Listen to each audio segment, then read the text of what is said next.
Hey, how's it going? So, the mainstream media has been cheerleading the Ukraine conflict for, all these past almost 12 months, right? But recently, there's been some very interesting things going on. Oh, yeah.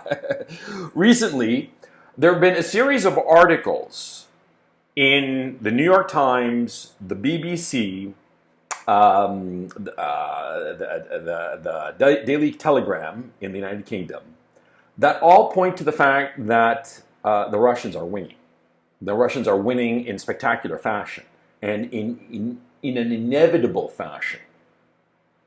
And these newspapers, these outlets, they're starting to say that this is an attritional war, as has been obvious since at least the summer, and that the Russians, just by virtue of having a bigger population and a bigger industry that is untouched by conflict and more weapons, they're going to win eventually. So what does this mean? This means that basically the mainstream media is laying the groundwork so that the public will understand why the Ukraine conflict has been lost. That's what's going on. See? The mainstream media is a propaganda outlet for the governments of the West because, and it's been an ongoing process now, social media essentially stole away the ad revenue of mainstream media, television and print.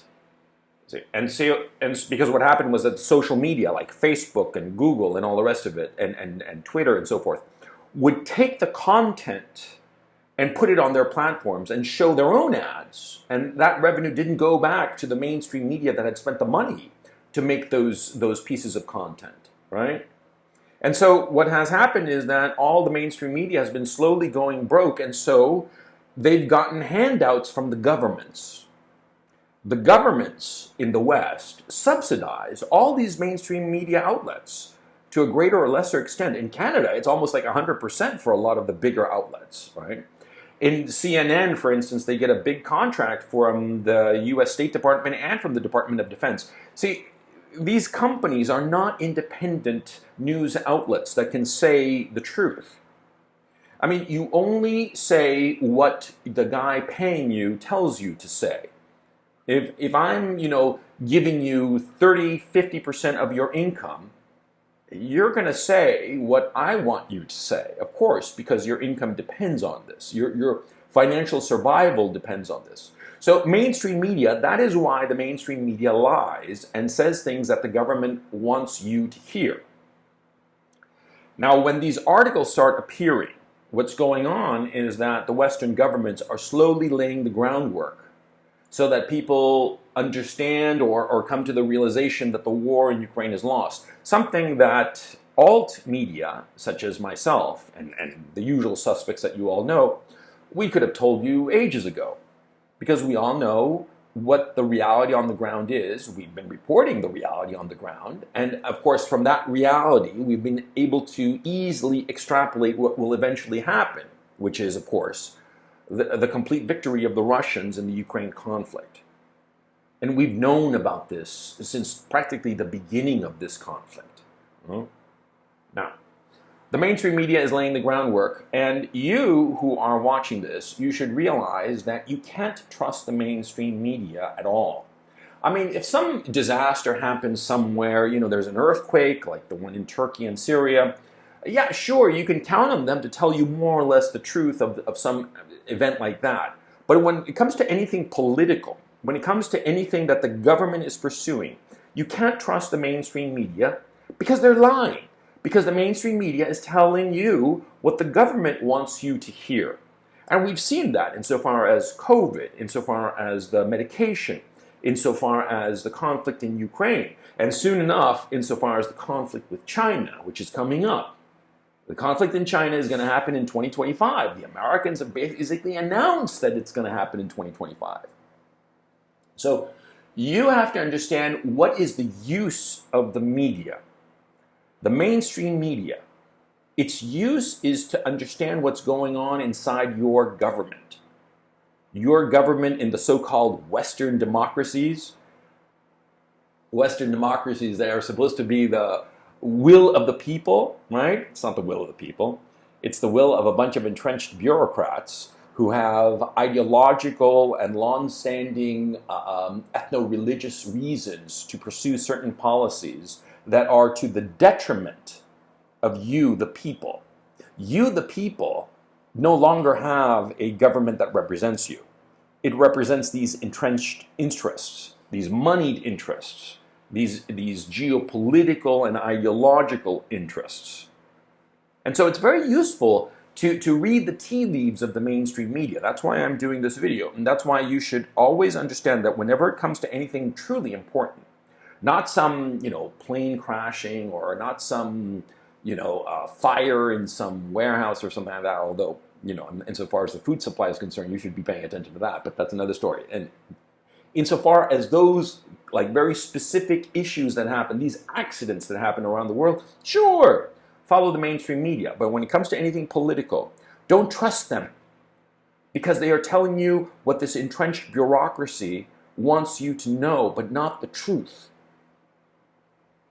Okay, I just wanted to do this video, just to emphasize the fact that finally they're laying the groundwork for the inevitable Ukraine loss. When this loss is going to happen, nobody knows. Will the conflict in Ukraine endure past the end of 2023? I'd be incredibly surprised the way things are going. Because, to go back to the actual conflict, to the nitty-gritty of it.